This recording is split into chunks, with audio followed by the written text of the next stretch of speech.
Hello everyone, welcome back to our YouTube channel AR study classes. So हम पढ़ रहे हैं जियो टेक्निकल इंजीनियरिंग और हमारा चल रहा था सी पेज टॉपिक। आज हम इस सेकंड यूनिट को ख़त्म कर देंगे। आज हमारा सी पेज मतलब ख़त्म हो जाएगा। ठीक, चलो। तो हम पढ़ रहे थे एप्लीकेशंस और लास्ट हमने एप्लीकेशन देखा था अपलिफ्ट प्रेशर कैलकुलेशन। ठीक, अब हम नेक्स्ट देखते हैं आपका एग्जिट ग्रेडियंट एंड पाइपिंग क्या होता है।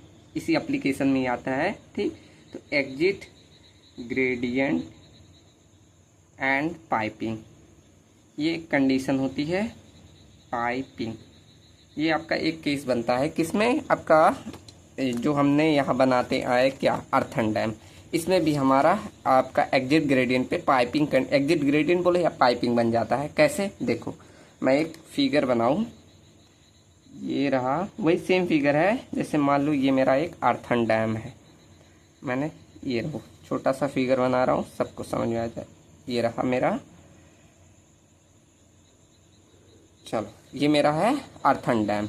अब एक साइड मैंने, चलो यहाँ तक मान लो हमारा वाटर लेवल है, ये यहाँ पे वाटर लेवल ऐसे फिल है। ठीक, clear.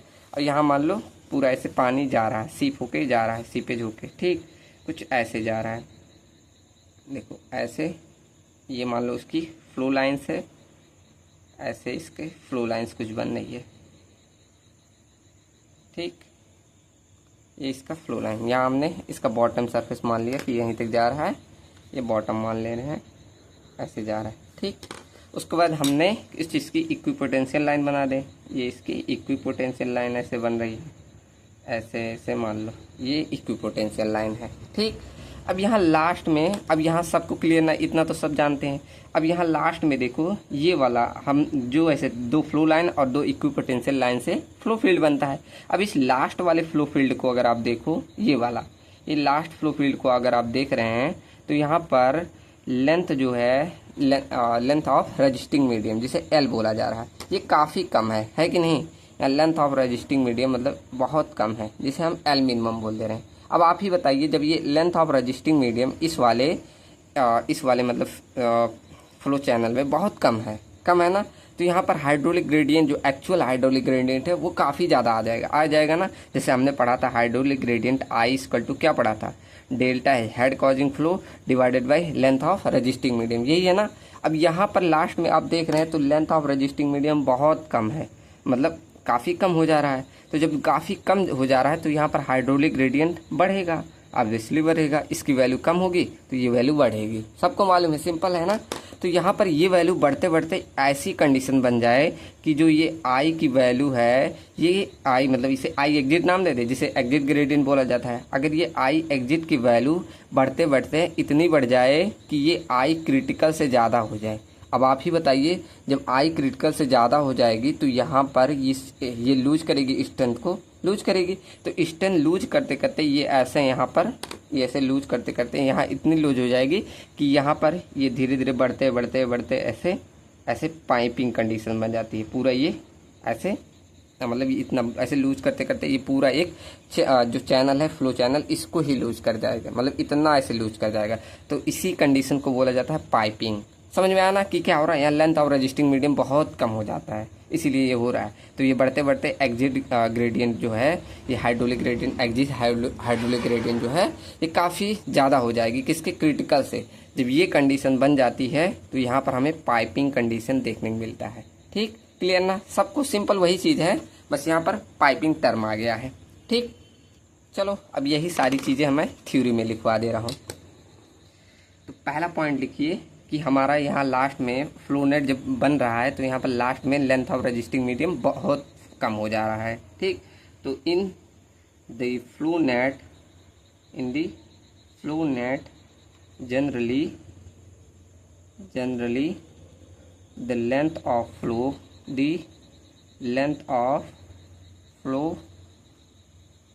Of flow field is minimum. ठीक, बहुत मिनिमम है, कहाँ पर, एकदम एग्जिट पे, ये भी लिख दो, एट द एग्जिट पे। ठीक, हो रहा है ना, एट द एग्जिट पे। ठीक, तो ये एग्जिट पे जब लेंथ ऑफ जो लेंथ ऑफ फ्लो फील्ड है ये मिनिमम हो जा रहा है, इससे क्या हो जाएगा, जब ये हमारा हो रहा है, सेकंड में लिखो, due to due to decrease in the length of, जो ये है लेंथ ऑफ रजिस्टिंग मीडियम, ये लेंथ ऑफ रजिस्टिंग मीडियम जब डिक्रीज होगा, क्या लिखा, लेंथ ऑफ रजिस्टिंग मीडियम, ठीक। तो ये जब डिक्रीज कर रहा है तो उससे क्या हो रहा है, हाइड्रोलिक ग्रेडियंट हमारा बढ़ता हुआ हो रहा है, बढ़ रहा है कि नहीं, दिख रहा है सबको, बढ़ रहा है, ठीक। तो लिखो ये hydraulic gradient is found to be increase, ठीक। तो वहाँ पर हमें क्या देखने को मिल रहा है कि हाइड्रोलिक ग्रेडियंट है वो बढ़ता हुआ दिख रहा है। और ये क्या हो रहा है, बढ़ते बढ़ते देयरफॉर, और ये देयरफॉर मत लिखो, एंड बढ़ते बढ़ते ये क्या हो रहा है, इट फर्दर इंक्रीज कर जा रहा है, ये further increase beyond the critical limit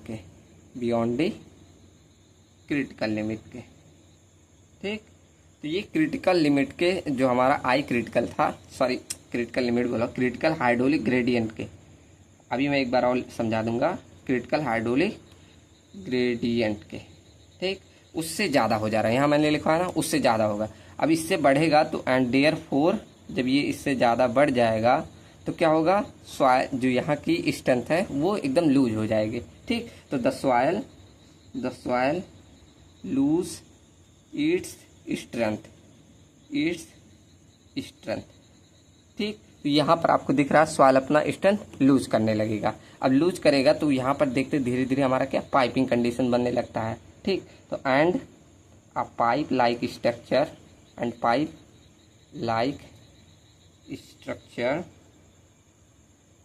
is developed कहाँ पर, बिलो द डैम। इसी कंडीशन को जो ये बन रहा है इसी को हम क्या बोलते हैं, piping condition. Such condition is known as piping, such condition is known as क्या, ऐसे लिख लो पाइपिंग कंडीशन। ये 2 नंबर में डिफिनीशन पूछा है पाइपिंग क्या कहलाता है, तो ऐसे पूरा बता देना, ठीक।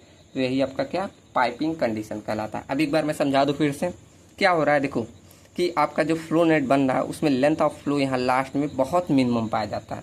तो यहाँ मैंने समझाया जब लेंथ ऑफ मिनिमम कम हो जाएगा तो आपका आई एग्जिट पे, जो यहाँ एग्जिट पे हाइड्रोलिक ग्रेडियंट है वो बढ़ने लगेगा। अब बढ़ते बढ़ते ये देखो क्या लिखा है, due to decrease in the length, जब लेंथ ऑफ ये रजिस्टिंग मीडियम आपका क्या हो रहा है, घट रहा है, तो यहाँ पर क्या हाइड्रोलिक ग्रेडियंट हमें बढ़ते हुए दिख रहा है, ठीक है, दिख रहा है ना। अब ये बढ़ते बढ़ते फर्दर, ये बढ़ते बढ़ते अगर क्रिटिकल हाइड्रोलिक ग्रेडियंट से भी आगे चला गया तो हमें पता है जब भी एक क्रिटिकल से ज़्यादा हो जाएगा तो वहाँ पर हमें स्ट्रेंथ कम देखने मिलेगा।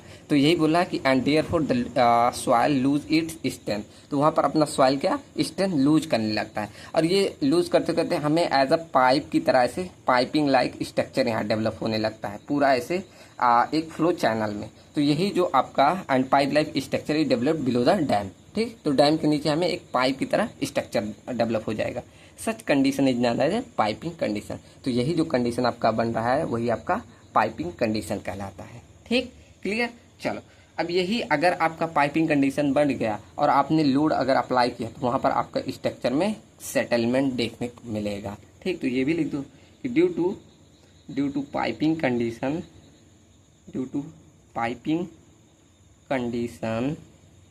अगर आपने due to piping condition if load is applied, अगर आपने लोड अप्लाई किया तो क्या होगा, ऑन दी स्ट्रक्चर पे, जो भी आपका स्ट्रक्चर है ऑन दी स्ट्रक्चर पे, तब वहाँ पर आपको then large settlement will be observed, ठीक। तो वहाँ पर आपको सेटलमेंट देखने को मिलेगा, ठीक, क्लियर ना। चलो अब इसके लिए हम फैक्टर ऑफ सेफ्टी अप्लाई करते हैं। क्या, factor of safety equal to i critical divided by, मतलब critical hydraulic gradient divided by exit hydraulic gradient के, ठीक। ये हम फैक्टर ऑफ सेफ्टी लेके चलते हैं, ठीक। और जनरली हम पाइपिंग कंडीशन को अवॉइड करने के लिए जो फैक्टर ऑफ सेफ्टी होती है वो 6 ली जाती है। ये हमारा कैलकुलेशन से आया है, ऐसे डायरेक्टली लिख लो कि जनरली टू अवॉइड आपकी piping conditions, generally to avoid the piping condition, जो आपकी फैक्टर ऑफ सेफ्टी हम लेते हैं इज कंसीडर्ड एज कितना 6 लेके चलते हैं। ठीक, ये हमारा होता है।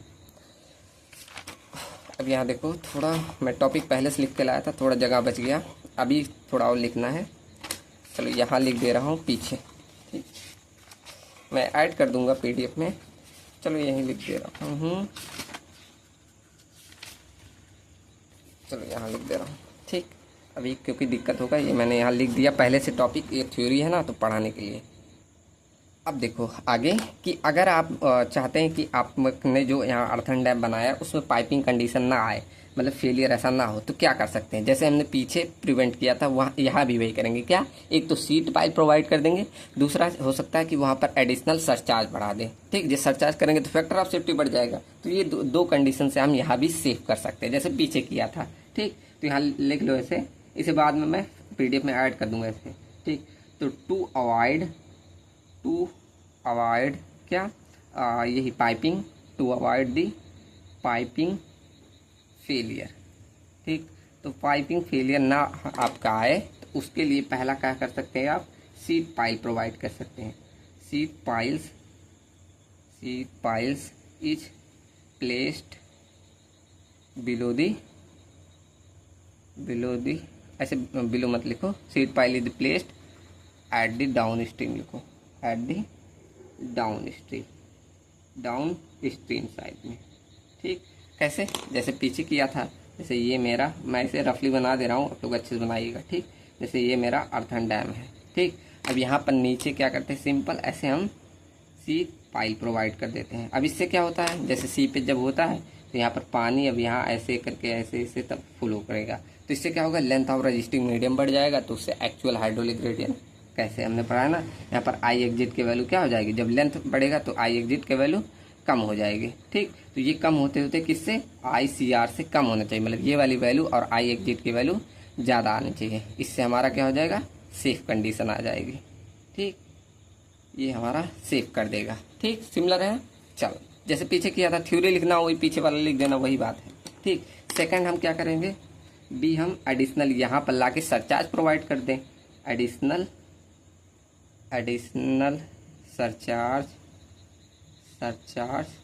At the down stream side में। ठीक, इससे क्या होता है, फैक्टर ऑफ सेफ्टी बढ़ जाती है। पीछे पढ़ा था ना, फॉर्मूला भी याद होगा आप सबको, मतलब ये आपका अर्थन डैम ऐसे रहे, यहाँ पर हम क्या करते हैं, जब ऐसे आपका सी पे जाए ऐसे आता था, तो हम यहाँ क्या कर देते हैं, एडिशनल ऐसे लोड बढ़ा देते हैं। इससे क्या होता था, फैक्टर ऑफ सेफ्टी की वैल्यू बढ़ जा रही थी। कैसे पता है ना सबको, फॉर्मूला फिर से क्या लिखे, वही है। ठीक, तो यहाँ पर फैक्टर ऑफ सेफ्टी ऐसे बढ़ जाएगा। कैसे बढ़ेगा, चलो फॉर्मूला भी लिख दे रहा हूँ, ध्यान हो जाएगा। क्या, factor of safety equal to क्या था, बॉइंट वेट प्लस में यहाँ वही जो एडिशनल आप सरचार्ज ऐड कर रहे हो, एडिशनल सरचार्ज, और डिवाइडेड बाई क्या था, सीपेज प्रेशर बोलो या फोर्स बोलो, एक ही चीज़ था, सीपेज फोर्स। ठीक, तो इससे क्या हो रहा है, ये वाली वैल्यू जब और ऐड कर रहे हो तो ये वाली वैल्यू आपकी बढ़ती हुई दिखती है। ये हमारा फॉर्मूला था। ठीक, तो इस तरह आप क्या कर सकते हैं, प्रिवेंट कर सकते हैं पाइपिंग को। वही पीछे वाली चीज़ है, ऐसे एक बार हम और पढ़ चुके हैं इससे। ठीक, अब अगला टॉपिक पढ़ते हैं, क्या है, प्रोटेक्टिव फिल्टर। यहाँ मैंने थ्योरी लिखी है, बस एक फिगर है यहाँ बना दे रहा हूँ, प्रोटेक्टिव फिल्टर। अब ये अगला टॉपिक है आपका, प्रोटेक्टिव फिल्टर। ये क्या होता है, देखो जैसे ये आपका कोई अर्थन डैम है, मान लो ये हमारा अर्थन डैम है। ठीक, ये अर्थन डैम है। अब यहाँ अर्थन डैम में अगर आपका मान लो यहाँ पर आपका वाटर लेवल ऐसे पानी ऐसे फिल है। ठीक, मान लो यहाँ तक आपका पानी है। अब जब पानी यहाँ से फिल रहता है तो ये मिट्टी की ही बनी है, तो हमें मालूम है मिट्टी में से तो ऐसे ना पानी तो ज़रूर ऐसे सीपेज होगा ना, ऐसे पानी निकलता हुआ जाएगा, एकदम सी बात है, जाएगा। तो यहाँ से जब पानी ऐसे जाएगा तो यहाँ से हम क्या करते हैं, ऐसे इसमें से पानी निकले, ये तो अच्छी बात है पानी निकले, लेकिन पानी के साथ साथ हम चाहते हैं कि जो यहाँ की फाइन पार्टिकल या कोर्स पार्टिकल है ये ना बहकर जाए। अगर बहकर जाएगी तो वहाँ पर आपका अर्थन डैप खत्म हो जाएगा। ठीक, तो इसके लिए हम क्या करते हैं, यहाँ नीचे ऐसे हम फिल्टर लगाते हैं। ये आपका कहलाता है प्रोटेक्टिव फिल्टर, प्रोटेक्टिव फिल्टर। ठीक, ये लगाते हैं कैसे, हम ऊपर ऐसे पहले कोर्स ऐसे लगाते हैं फिल्टर को, ऐसे 1 से 2 लेयर में आप और भी लगा दे जैसा उसकी क्षमता। उसके बाद थोड़ा उससे छोटे साइज के, फिर वहाँ एकदम महीन साइड के ऐसे लगाते हैं। ठीक, अब यहाँ सारी कंडीशन मैंने लिखी हुई है। ठीक, चलो तो ऐसे कुछ करके हम प्रोटेक्टिव फिल्टर लगाते हैं। ये जानिए ऊपर हमारा क्या बड़े बड़े साइज के कोर्स, फिर उससे छोटे, फिर एकदम परमिएबल होते हैं। ऐसे हमारा ये फिल्टर लगा होता है। ठीक, अब सारी चीज़ें यहाँ लिखी हुई है, कितनी साइज है, ये सब फॉर्मूलेज लिखे हैं, पढ़ते जाते हैं। बस थ्योरी थी इसलिए मैंने थ्योरी पहले से लिख दी है। ठीक, चलो देखो अब यहाँ लिखा है कि प्रोटेक्टिव फिल्टर। अब ये क्यों लगाते हैं, टू अवॉइड दी, अब ध्यान से सुनना है, थ्योरी है, सब लोग ध्यान नहीं देते। ठीक, तो देखो प्रोटेक्टिव फिल्टर क्या लगा रहे हैं, to avoid the probabilities of erosion. अब वही इरोजन ना हो, हमारे डैम में इरोजन ना हो, और piping protective filter are provide, और पाइपिंग कंडीशन ना आए, यहाँ कंडीशन लिख, पाइपिंग कंडीशन ना आए।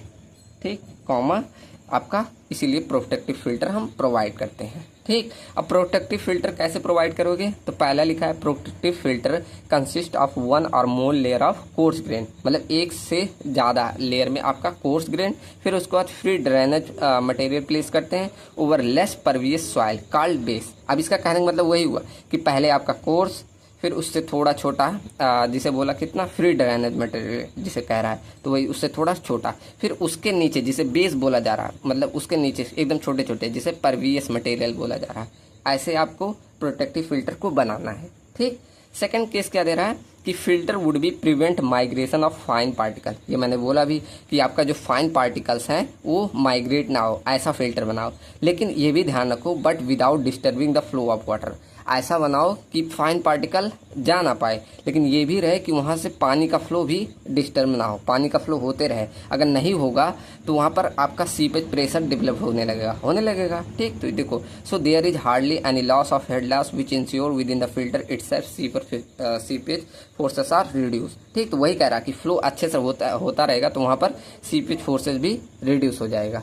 ठीक, चलो अब सी देखो क्या लिखा है कि if voids in the filter layer are much larger. अगर आपने देखो सी क्या बोल रहा है, if voids in the filter layer are much larger. अगर आपने फिल्टर में ज़्यादा बड़े बड़े साइज के वाइड कर दिए तो क्या होगा, then finest particle of the protective filter than the grain size are likely to be washed out in the filter and would. अब क्या बोला इतना कि अगर आपने जो वाइड साइज है फिल्टर का वो बड़े बड़े कर दिए तो वहाँ पर क्या होगा, जो फाइन पार्टिकल है वो वॉश आउट हो जाएगा, मतलब वहाँ से निकल जाएंगे। अब फाइन पार्टिकल निकलेंगे तो वहाँ पर इरोजन देखने को मिल जाएगा and would lead to the obstruction of flow. और ये क्या करेगा, देखो जब अगर फाइन पार्टिकल ऐसे निकलेंगे तो यहाँ पर ऐसे कुछ सालों के बाद, कुछ समय के बाद यहाँ ऐसे आकर जमने लगेंगे तो यहाँ पर पानी का फ्लो होगा ही नहीं, ऐसे ऑब्स्ट्रक्शन देखने को मिलेगा। ठीक, मतलब फ्लो, पानी के फ्लो का ऑब्स्ट्रक्शन देखने को मिलेगा। एक बार आप पढ़ोगे एकदम ईजी है।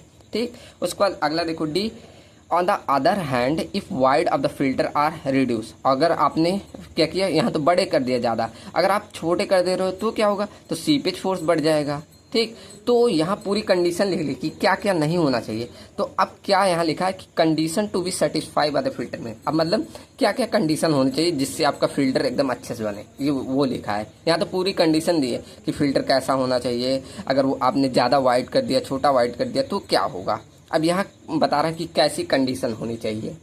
तो देखो पहला क्या बोल रहा है कि the filter medium should be sufficiently fine and so graded that the wide of the filter are small enough to prevent the base of the material from the penetrating and clogging the wide. तो मतलब कह रहा है कि filter इतना मतलब सुफिशियंटली इतना fine होना चाहिए कि वाइड से जो स्मॉल पार्टिकल है वो ना जाए, जैसे क्लॉगिंग, आपका जो यहाँ क्लॉगिंग हो रहा था, क्लॉगिंग मतलब वही आपका जो यहाँ ऑब्स्ट्रक्शन दे रहा, क्लॉगिंग मतलब एक प्रकार से पूरा ऐसे जम जाए, जैसे क्लॉगिंग का एक्चुअल हिंदी पता नहीं क्या होता है, लेकिन क्लॉगिंग मतलब यही कि यहाँ पर पूरा आकर फंस जाए। ठीक, तो वही क्लॉगिंग कहलाता है। ठीक, तो हाँ इतना सुफिशिएंटली फाइन होना चाहिए जिससे क्लॉगिंग ना हो। ठीक, बी पॉइंट देखो क्या लिख रहा है कि the filter should be sufficiently course. अब यहाँ फाइन बोल दिया, अब यहाँ बोला है इतना कोर्स भी होना चाहिए जिससे previous compare to the base material so that incoming material to be rapidly removed without any buildup of seepage force.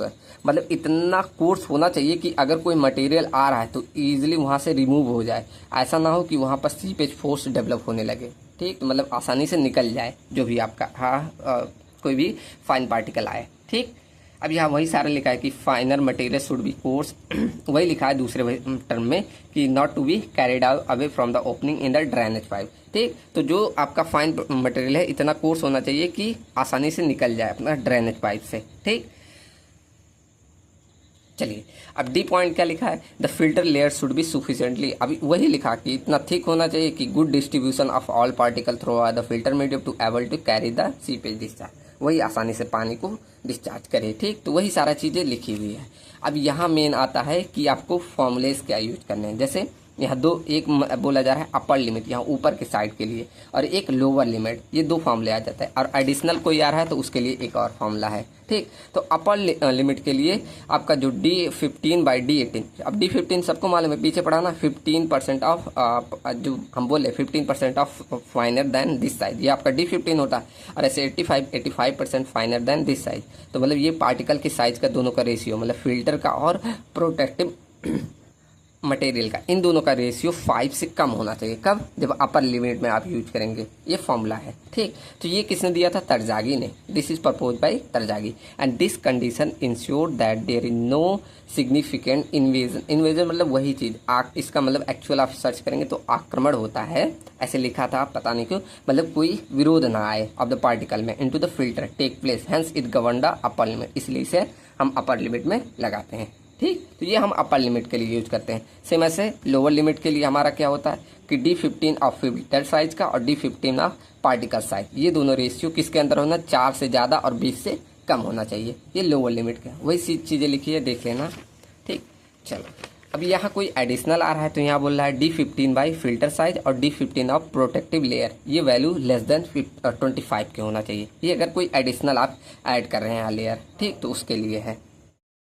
फिर वो होगा कि हमारा प्रोटेक्टिव फिल्टर क्या होता है। ठीक, चलो अब आगे बढ़ते हैं कि अब अगला हमारा होता है, अगला हेडिंग डालिए कि अगर आपका फ्लो एक दो चीज़ें होती है, होमोजीनियस और नॉन होमोजीनियस। अब आपका अगर फ्लो नॉन होमोजीनियस सेक्शन में हो रहा है तब कैसा आपका यहाँ चेंज होता है। बस एक छोटा सा फॉर्मूला है, उसे ध्यान रखिए, 2 नंबर में पूछा गया है, इसलिए बता रहे हैं कि flow through non homogeneous section, non homogeneous section. अब मतलब सीपेज का फ्लो अगर नॉन होमोजीनियस सेक्शन में होगा तब। अब होमोजीनियस नॉन होमोजीनियस सबको मालूम होगा। जैसे होमोजीनियस मतलब एक समान, आपका यहाँ पूरा जो फिल्टर सॉरी आपका सॉइल है वो एक समान क्वालिटी का है, तो इसे बोला जाता है होमोजीनियस। ठीक, और नॉन होमोजीनियस क्या बोला जाता है? अलग अलग कंडीशन आ जाए, जैसे मान लो ये वाला आपका इधर आपका डेंस आ गया सॉइल और इधर मान लो लूज आ गया। ठीक, तो इसमें क्या होगा? अब इसमें जैसे पानी का फ्लो जब सीपेज ऐसे होगा तो जैसे यहाँ से अपनी एक्सिस से क्या होता है, ऐसे हट जाता है। जैसे मैं यहाँ ऐसे अगर एक्सिस पे बनाऊँ, यहाँ अब मैं बता रहा हूँ नॉन होमोजीनियस में फ्लो, नॉन होमोजीनियस में। ठीक, तो अगर मान लो ऐसे ये मैं मान ले रहा हूँ ये हार्ड जोन है, ये हार्ड जोन है, मतलब हार्ड सॉइल है इधर और इधर लूज सॉइल है थोड़ा। ठीक, तो क्या होगा अगर यहाँ हार्ड सॉइल से मान लो यहाँ ऐसे पानी का फ्लो सीपेज हो रहा है तो यहाँ जब इस लूज सॉइल में जाएगा तो ये अपनी एक्सिस से ऐसे सीधे जाना चाहिए था, लेकिन ये क्या करेगा, अपनी एक्सिस से ऐसे हट जाएगा कुछ इतना। मतलब ये अगर मैं मानूँ यहाँ ऐसे फ्लो अल्फ़ा 1 एंगल से हो रहा है तो यहाँ जब इसको यहाँ जाना चाहिए था ये अपना अल्फ़ा 2 ऐसे दूसरे में चला जाए। तो इसके लिए ये फार्मूला बस ध्यान रखना, अगर आपको ज्ञात करना हो। जैसे यहाँ पर सीपेज मान लो K1 था, ये K2 था, अगर किसी भी में पूछ लिया जाए वैल्यू तो डायरेक्ट ये फार्मूला बस होता है K1 by K2 equal to tan alpha 1 by tan alpha 2। बस ये फार्मूला ध्यान रखना कि फ्लो कैसा होगा, उसके लिए ये फार्मूला होता है। ठीक, इसमें ज़्यादा नहीं पढ़ने की, बस ये फार्मूला आपका पूछा जाता है, इस पर न्यूमेरिकल पूछे गए होंगे। ठीक, अब अपना मैं लास्ट टॉपिक पढ़ा रहा हूँ, ये लिखा नहीं था लेकिन तब भी एक पूछा गया है तो इसको भी हम पढ़ लेते हैं। ठीक, सिलेबस में आपके लिखा नहीं है, लेकिन क्वांटम में एक आध बार पूछा है तो इसे पढ़ा दे रहा हूँ। ठीक, ये लास्ट टॉपिक हमारा है क्या, confined and unconfined flow. Confined and unconfined flow, confined and unconfined flow. ठीक, इसको पढ़ते हैं। अब यहाँ कन्फाइंड फ्लो क्या होता है, अनकन्फाइंड। अब देखो यहाँ दो लाइन हमने देखी थी, आप देखी नहीं थी तब भी आपको पता होना चाहिए। चलो मैं फिगर बना दे रहा हूँ, यहाँ नहीं, पहला हम पढ़ रहे, चलो कन्फाइंड फ्लो क्या होता है, कन्फाइंड फ्लो। अब देखो समझ लो पहले कन्फाइंड अनकन्फाइंड क्या होता है। अगर आपको दोनों लाइन, कौन सा, टॉप मोस्ट फ्लो लाइन और बॉटम मोस्ट फ्लो लाइन, ये दोनों आपको मालूम है कि कहाँ पर है, तो उसे कन्फाइंड फ्लो कहा जाता है। अगर सिर्फ आपको बॉटम मोस्ट लाइन मालूम है तो उसे अनकन्फाइंड फ्लो कहा जाता है। ठीक, अब यहाँ आपके मन में विचार आया होगा टॉप मोस्ट फ्लो लाइन क्या है, बॉटम मोस्ट, देखो क्या होता है। अब यहाँ मैं एक फिगर बनाऊँ, सीट पाइल ही बना दे रहा हूँ। ये आपका मान लो सीट पाइल है, ये सीट पाइल है। ठीक, चलो ये मान लिया मेरा सीट पाइल है, ऐसे बना दिया। ठीक, अब यहाँ मान लो इसमें पूरा यहाँ तक आपका वाटर लेवल है। ठीक, ये आपका वाटर लेवल है। अब यहाँ वाटर लेवल पे आपका क्या लगता है, एटमॉस्फेरिक प्रेशर, और वो भी सब जगह यहाँ इक्वल लगता है। तो इसलिए यहाँ पर सब जगह मतलब हर एक जगह एक समान मतलब एटमॉस्फेरिक प्रेशर रहता है, इसलिए इसको बोला जाता है इक्वी पोटेंशियल लाइन बोला जाता है, इक्वी पोटेंशियल लाइन बोला जाता है। ठीक, ऐसे आप डाउन स्ट्रीम साइड में देखोगे तो यहाँ भी एक समान प्रेशर लगता है, यहाँ भी, तो इसे भी हम इक्वी पोटेंशियल लाइन बोला जाता है, इक्वी पोटेंशियल लाइन बोलेंगे। इसे टॉप मोस्ट बॉटम मोस्ट मत समझना। ठीक, और यहाँ कुछ हमने बॉटम मोस्ट लाइन माना था, ऐसे बॉटम मोस्ट लाइन मानते थे ना, ये मतलब एकदम बॉटम मोस्ट लाइन हम ऐसे मानते थे। ठीक, चलो तो अब देखो जब आपका पानी का फ्लो होता था तो कुछ ऐसे हम मानते थे ना, ऐसे करके ऐसे ऐसे होकर फिर ये इतना मतलब लेंथ ट्रेवल करके ऐसे ऐसे जाता है। तो ये जो पूरी ऐसे लाइन जा रही है ऊपर में, इसी को बोला जाता है टॉप मोस्ट फ्लो लाइन। ये आपका कहलाता है top most flow line, flow line बोला जाता है। और यहाँ जो नीचे से पूरा ऐसे फ्लो होकर जाता है ये वाला, इसे बोला जाता है बॉटम मोस्ट फ्लो लाइन। इसे क्या बोला जाता है, बॉटम मोस्ट फ्लो लाइन। ठीक, तो ये अगर आपको टॉप मोस्ट और बॉटम मोस्ट दोनों लाइन नन है तो उसे बोला जाता है कन्फाइंड फ्लो। ठीक, अगर वही नहीं नन है मतलब सिर्फ बॉटम मोस्ट नन रहता है तो उसे अनकन्फाइंड बोला जाता है। ठीक, तो लिखो इन case of confined flow, in case of confined flow we know the क्या, top most and bottom most flow line को। ठीक, हम सिर्फ इसमें क्या टॉप मोस्ट और बॉटम मोस्ट दोनों लाइन को जानते हैं। वेयर एज लिख सकते हो, इसी में एक ही में लिख दे रहा हूँ, whereas in case of unconfined flow, in case of unconfined flow सिर्फ हमें क्या लोकेटिंग ऐसे बोलो, लोकेटिंग ऑफ टॉप मोस्ट जो होता है वो हमें मतलब आसानी से नहीं मिलता, सिर्फ बॉटम मोस्ट ही देखने को मिलता है। अब इसका एग्जांपल सबसे अच्छा होता है अर्थन डैम, अभी हम बना के देखेंगे। ठीक, तो क्या लिखा, in case of unconfined flow locating of top most flow line, top most flow line है, flow line is very difficult. अभी हम निकालना भी सीखेंगे, वेरी मतलब कहाँ पर होता है बस ये दिख रहा है, कैलकुलेट करना नहीं सीखना। ठीक है, इतना ज़्यादा नहीं जाना। ठीक, तो क्या मैंने लिखा कि in case of unconfined flow हमें टॉप मोस्ट और बॉटम मोस्ट दोनों लाइन नन होती है, whereas in case of unconfined flow हमें जो टॉप मोस्ट फ्लो लाइन है ये जानना बहुत डिफिकल्ट होता है, केवल हमें बॉटम मोस्ट लाइन पता होती है। इसका अगर आपको एग्जाम्पल जाना जाए तो सबसे सुटेबल एग्जाम्पल है अर्थन डैम। चलो मैं लिख दे रहा हूँ कि अर्थन डैम जो है, earthen dam is the most suitable example of किसका? अनकन्फाइंड फ्लो का, अनकन्फाइंड फ्लो का। ठीक, सबसे सुटेबल एग्जांपल यही है।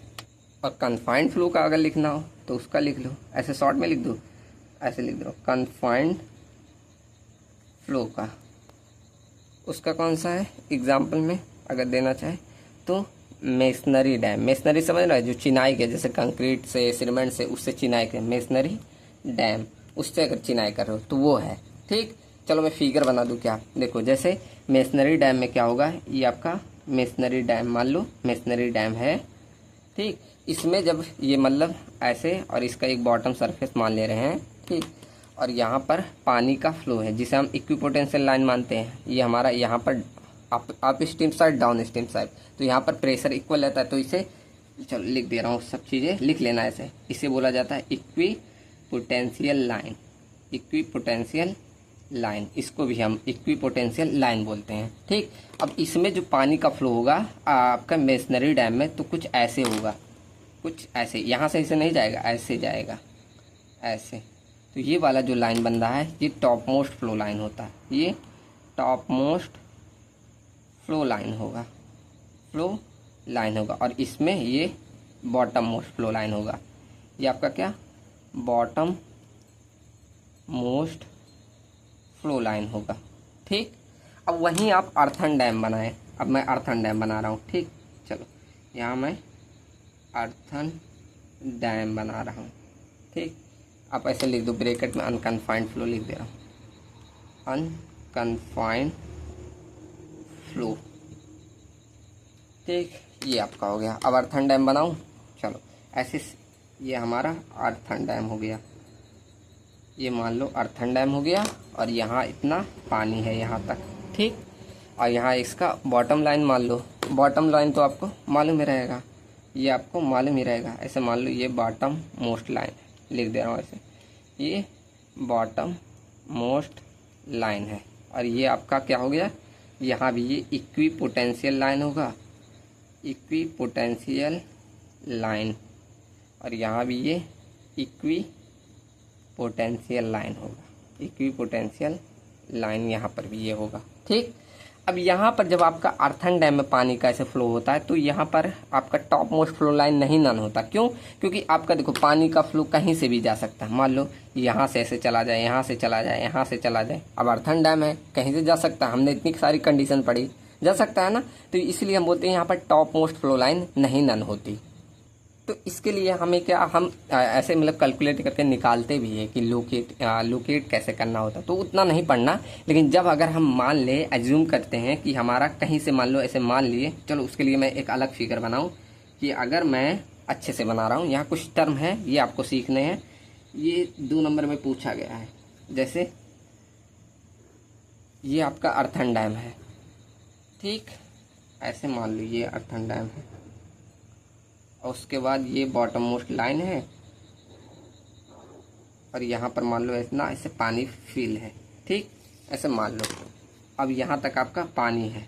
अब मान लो आपने फाइंड कर लिया कि टॉप मोस्ट लाइन ऐसे जा रही है, मान लो ऐसे फाइंड कर लिया कि ऐसे होकर जा रही है। ठीक, ये मतलब आपका पानी का टॉप मोस्ट फ्लो है।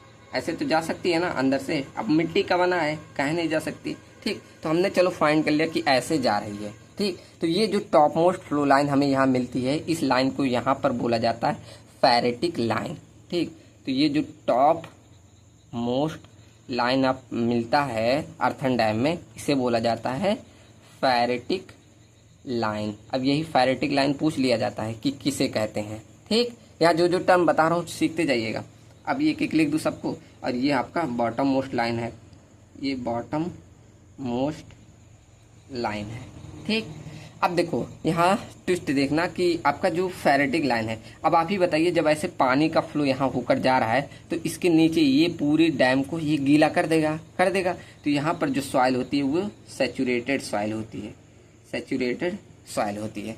और यहाँ जो ऊपर होगा ये अनसैचुरेटेड रहेगा, मतलब यहाँ तो इसके नीचे ये मिट्टी है तो ये पूरा भीग जाएगा, तो ये सैचुरेटेड रहेगा। और इसके ऊपर आप देखोगे, फेरेटिक लाइन के ऊपर देखोगे तो ये सॉइल अनसैचुरेटेड रहती है। ठीक, तो अगर आप देखो इस अनसेचुरेटेड, जहाँ पर सेचुरेटेड है, तो वहाँ पर जहाँ पानी ऐसे इकट्ठा रहती है वहाँ कौन सा प्रेशर लगता है? तो यहाँ पर हाइड्रोस्टैटिक प्रेशर लगेगा, लगेगा ना हाइड्रो। अब यही सारी चीज़ें पूछी जाती है, hydrostatic pressure.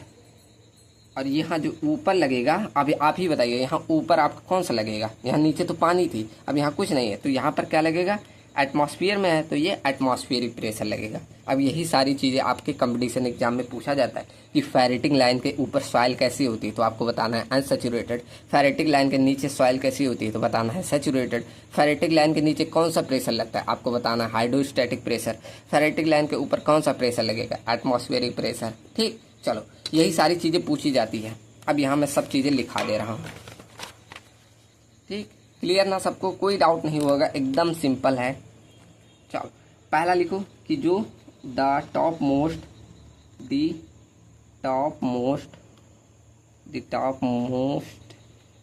Flow line of N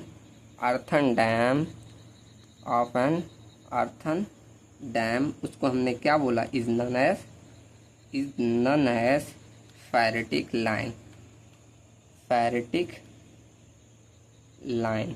अब आपके 2 नंबर में पूछेगा, फिगर बना के पूरा फेरेटिक लाइन बता देना कि जो टॉप मोस्ट फ्लो लाइन होती है वो अर्थन डैम में, वो हमारी क्या कहलाती है? Ferritic line. ठीक, अब सेकंड लिखो कि आपका फेरेटिक लाइन के ऊपर कौन सा? एटमॉस्फेरिक प्रेशर, और उसके फेरेटिक लाइन के नीचे कौन सा? हाइड्रोस्टैटिक प्रेशर लगता है। ठीक, तो लिखो above the फेरेटिक लाइन जो प्रेशर होता है, above the ferritic line pressure is कौन सा? एटमॉस्फेरिक प्रेशर लगेगा। और उसके नीचे एंड बिलो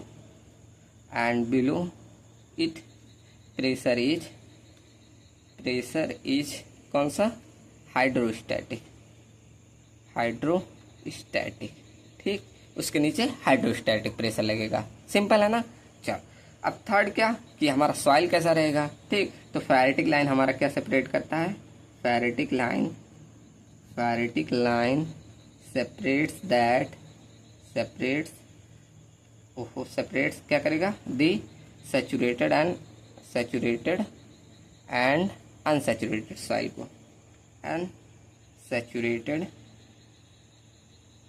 को, आप पूरा लिखो। Ferritic line separate the soil किसको?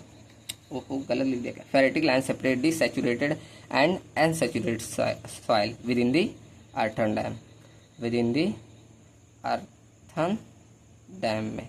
ठीक, तो इसको सेपरेट करता है। ठीक, अब इसी फेरेटिक लाइन को अगर आपसे पूछ ले कि इसका शेप बताओ, कैसा शेप है, तो कैसा दिख रहा है? पैराबोला की तरह दिख रहा है ना? तो ऐसे हम क्या बोल सकते हैं कि फेरेटिक लाइन का जो शेप होता है वो हम कैसा एज्यूम कर रहे हैं? पैराबोलिक। ठीक, तो फेरेटिक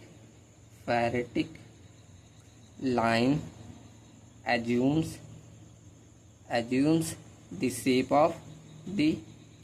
शेप ऑफ कैसा? Base parabola. ठीक, पैराबोला, ये हम एज्यूम करके चलते हैं। ठीक, अब यहाँ लोकेट करने के लिए आपका आता है, तो वो मैं छोड़ के चल रहा हूँ। ये टॉपिक बोला भी नहीं था, लेकिन ये फेरेटिक लाइन एक आध बार पूछा है तो इसीलिए ये बता दिया।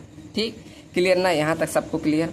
यहाँ आपका सीपेज जो पूरा चैप्टर बोले या टॉपिक बोलो ख़त्म होता है। ठीक, अब मैं एक आध न्यूमेरिकल आपको दे रहा हूँ, करिएगा और नेक्स्ट लेक्चर में मैं सॉल्व करा दूँगा। चलो, तो क्वेश्चन मैं नोट कर दे रहा हूँ, आप लोग सॉल्व करके बताइएगा, मैं अगले लेक्चर में सॉल्यूशन दे दूंगा। ठीक, क्योंकि आप लोग सॉल्व करें इसलिए मैं क्वेश्चन देता रहता हूँ जब भी टाइम बचता है। चलो, तो क्वेश्चन नंबर फर्स्ट, उसके बाद हम अगली यूनिट कल से स्टार्ट कर देंगे। चलो मैं क्वेश्चन नोट कर रहा हूँ। चलो, ये आपका क्वेश्चन रहा, एकदम सिंपल सा है। देखो क्या लिखा है, मैं गिवन डाटा लिख दे रहा हूँ, आप लोग सॉल्व करिएगा और ज़रूर कमेंट में बताइएगा क्या आंसर आया। देखो क्या लिखा है, a sheet pile has a embedded depth of 12 metre.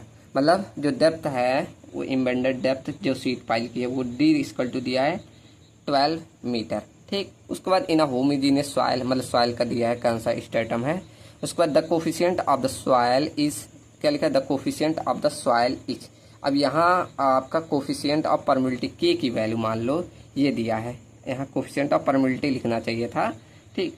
चलो लिख दे रहा हूँ coefficient of permeability of soil, ठीक, मतलब के की वैल्यू इतना दिया है, ठीक। यहाँ के की वैल्यू कितना दिया है 10⁻⁻6 मीटर पर सेकेंड दिया है, ओके।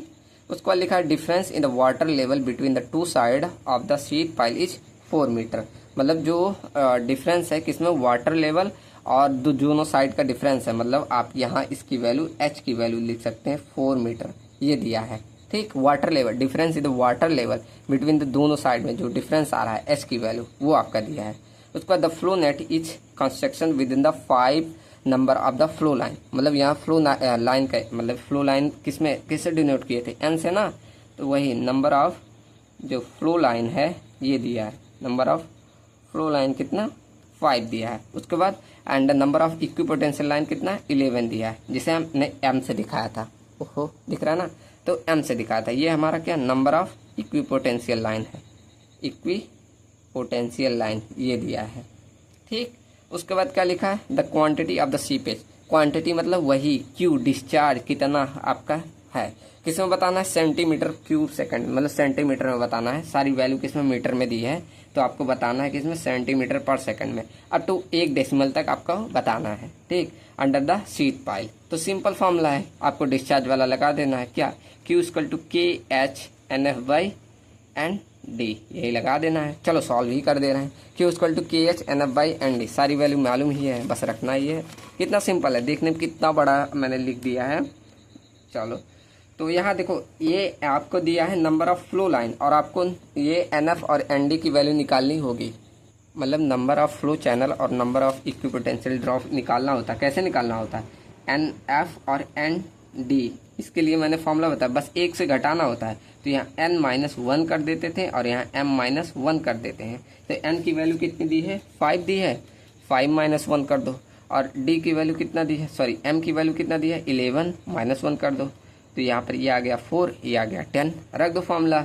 अब डायरेक्ट फॉर्मूला मालूम है क्यू इक्वल टू क्या होता है KH/NF/ND ये होता है। के की वैल्यू क्या है, के की वैल्यू हमने ली है 10⁻⁻6, अब ये आपका मीटर पर सेकंड में है, ये भी ध्यान रखना, इंटू एच। अब यहाँ हाइट कितना दिया है 4 मीटर, यहाँ पर हाइट कितना दिया है 4 मीटर, ओके।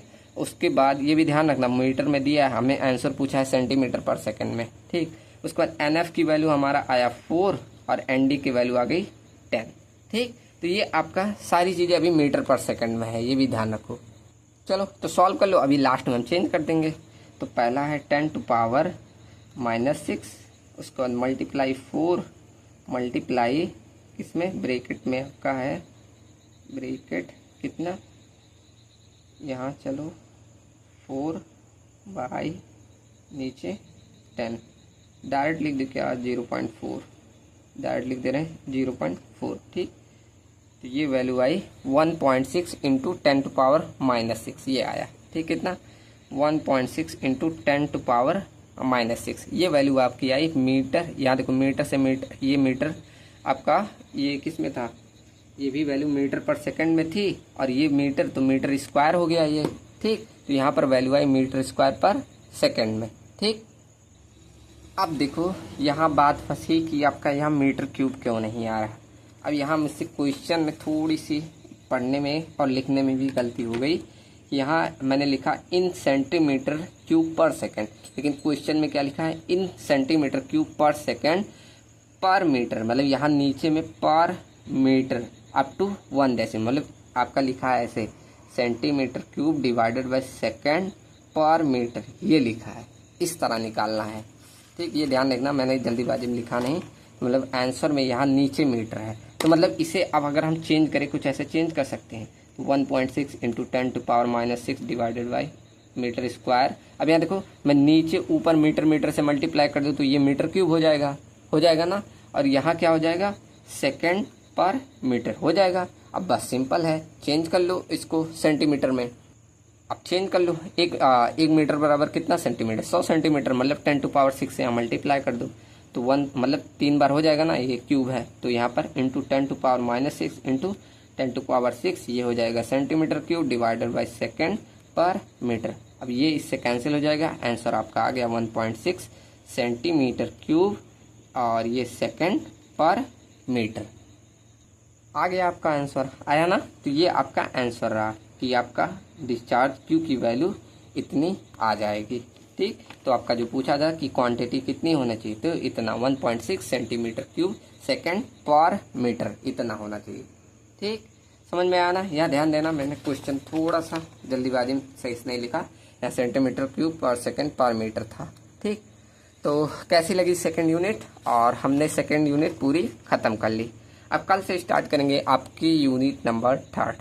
ठीक, और न्यूमेरिकल अपने हैंड से आप सभी लोग लगाते रहिएगा। मैं न्यूमेरिकल थोड़े कम लगा पा रहा हूँ, ठीक, क्योंकि आपका लेक्चर ज़्यादा हो जा रहा है। ठीक, चलो तो मिलते हैं नेक्स्ट यूनिट में। Thank you and thanks for watching.